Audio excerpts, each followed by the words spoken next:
Então vamos lá. Atualmente somos atravessados por compulsão. E não diferente de nós, as nossas clínicas, os nossos pacientes e o planeta Terra. Alfredo e Flávio nos contaram que a compulsão não foi uma das estrelas conceituais da psicanálise, que ela não está na chave dos conceitos fundamentais, como transferência, inconsciente, recalque.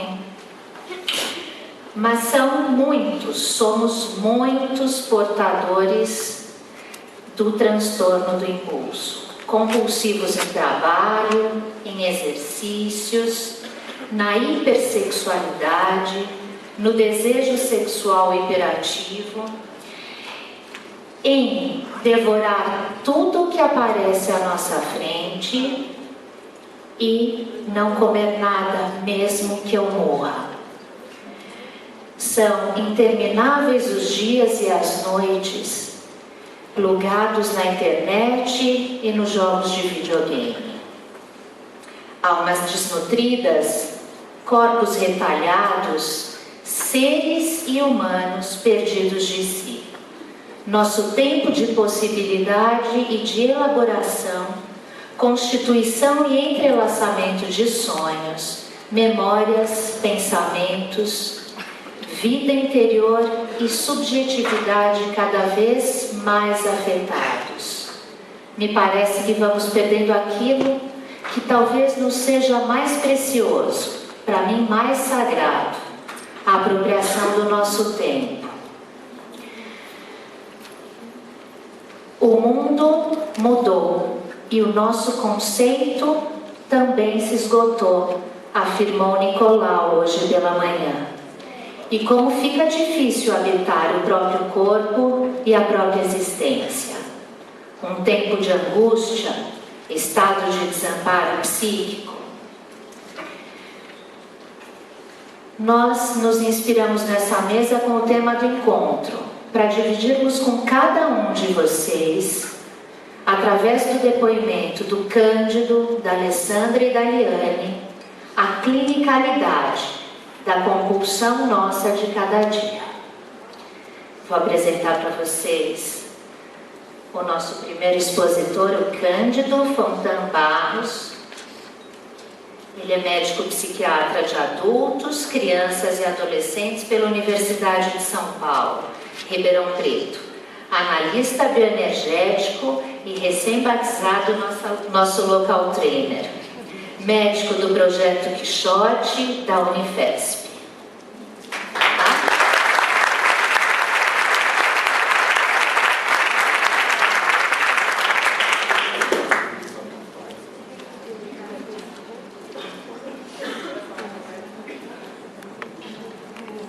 Eu queria falar de leve. Eu queria agradecer à organização das 3 Bios pelo convite. E eu vou falar sobre a questão da corporeidade do jovem e da criança, tá? Os digital kids, tá?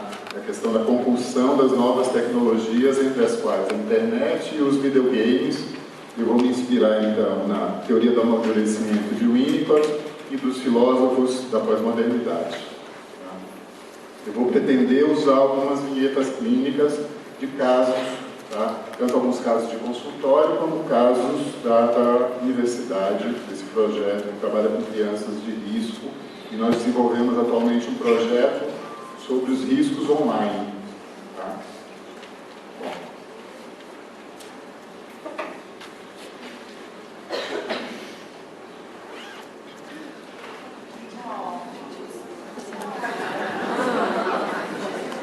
Que triste. Bom, a questão do uso das novas tecnologias se mostra bastante interesse na atualidade, até pela questão de eventos trágicos como a tragédia de Realengo, tá? Aquele atirador juvenil, tá? Então, a primeira vez que isso acontece na América Latina, tá? Mas esses atiradores juvenis que têm um componente agressivo, e uma boa parte e esses atiradores eles são jogadores compulsivos de jogos bélicos. Tá? Então, já existem filósofos falando que existe uma tendência que os espaços da juventude, principalmente nos meninos, sejam espaços bélicos mesmo, espaços de guerra. E eu não sei se vocês sabem que assim, provavelmente a Nintendo e as grandes empresas de videojogos, elas devem ter uma forte assessoria de imprensa. Eu me dei conta de que quando aconteceu o evento de Realengo, tá, só um canal falou explicitamente que o Wellington era um jogador compulsivo. Tá? Então ele tinha já uma vivência paranoica, já de uma esquizofrenia, provavelmente, no espaço virtual. Agora, esse único canal foi um canal evangélico. Tá? Na madrugada ele mostrou realmente, tá, que ele era um jogador dessa modalidade de jogos. Bom, esse uso, né, das novas mídias e tecnologias, gente, nos faz assim, pensar, tá, na virada histórica que aconteceu com a chegada da televisão na cultura contemporânea. Então, essas duas primeiras ilustrações que eu escolhi, então vejam, a primeira é dos anos 50, uma senhorinha com um robô. Isso é uma foto de uma loja de brinquedos nos anos 50. Então, o que eu achei interessante toda essa questão, assim, as tecnologias e os pequenos aparelhinhos que se tornam nossos amigos. Tá? Então, é uma tendência atual de que toda a tecnologia ela seja portátil, tá? E ela apele para as emoções e para a relação. Certo? Então, isso é uma tendência. Tá? E os objetos atualmente computacionais, eles sejam nossos companheiros para talvez lidar com a solidão contemporânea. Certo? E aí na segunda ilustração, também uma família dos anos 50, então mostrando assim uma virada bem importante na história, que assim, anteriormente as mães eram as grandes contadoras de histórias, os mitos dos seus filhos, tá? E atualmente se considera que a televisão, tá, e as outras mídias ocuparam esse lugar. Então existem filósofos que falam de uma disneyização.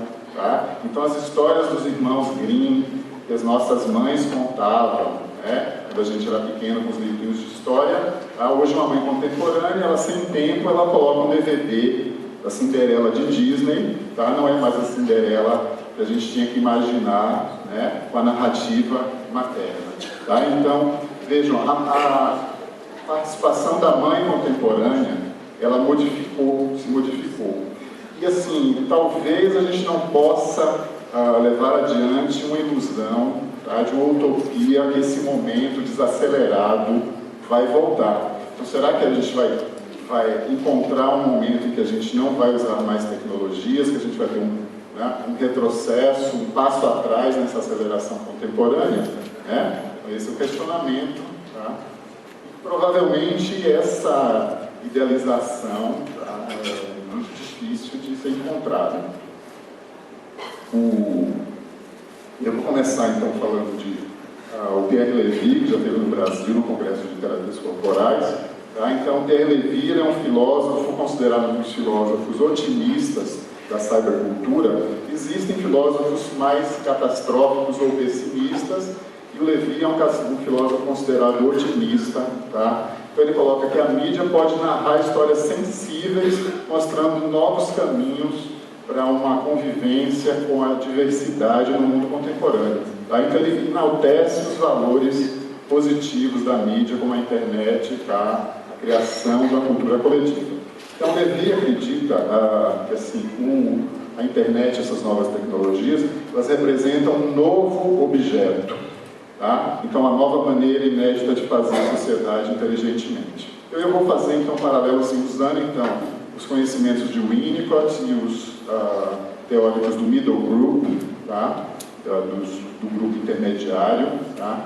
Que eram aqueles analistas independentes que se dedicaram ao estudo das relações objetais. Para a gente compreender, então, a questão do uso do objeto. E como que o uso do objeto é usado criativamente, tá? Falando do conceito de criatividade em Winnicott, ou pensando assim, quando que o uso do objeto tá, ele pode virar um fetiche, tá, e despersonalização, tá, no espaço transicional. Bom, esses dois autores, Lee e Wu, eles são coreanos, porque assim, o Brasil está muito atrás de alguns países que já foram em busca de estudar os fenômenos de massa com as novas tecnologias. Então esses dois, eles são cyberpsicólogos, né? Então a Coreia é um país bem de frente, ele é pioneiro, está no estudo da cyberpsicologia, tá? Psicologia cibernética. Bom, ele fala então, os adolescentes, eles podem considerar a internet sua nova figura de apego, ou podem buscar novas figuras de apego através da internet. Não sei se vocês sabem, assim, tem um dado de uma última pesquisa na Alemanha, tá? Mostrando assim que o jovem, o menino, tá? Ele já alcança grandes cifras de compulsão decorrente de jogo, mas as meninas, tá, numa faixa de 12 a 17 anos, elas mostram 68% de compulsão a redes sociais. Tá? Então isso aqui mostra então, essa coisa de buscar relações, tá? Então buscar figuras de apego. Tá?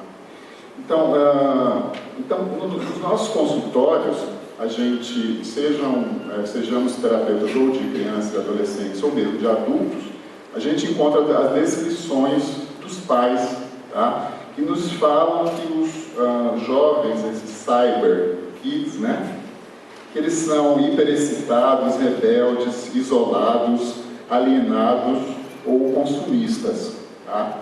Agora, nós próprios, nós adultos, da geração dos educadores, dos terapeutas, nós próprios já vivemos uma constatação que quando a gente se desconecta das nossas redes, tá? Quando a gente desliga o nosso celular, tá? A gente passa por uma sensação de estranheza ou de desamparo.